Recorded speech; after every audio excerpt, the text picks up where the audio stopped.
কাঠের এই ডিম স্ট্যান্ডটা দেখার পর থেকে মাথায় বুঝ চেপেছি যেটা আমি বানাবো।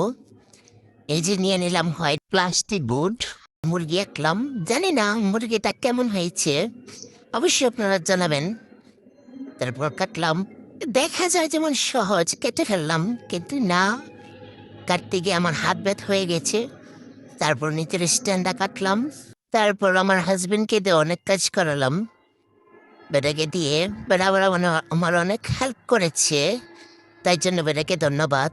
এই যে দেখেন পাখা, এই যে পাখাটা এখানে লাগাবো।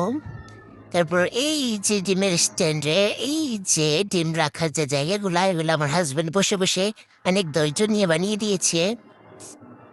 এই যে আমার ডিমের স্ট্যান্ডের ফাইনাল লুক। অবশ্যই জানাবেন যে কেমন হয়েছে, ওইটার মতো হয়েছে কিনা একটু জানাবেন প্লিজ। আমার এটা কেমন হলো?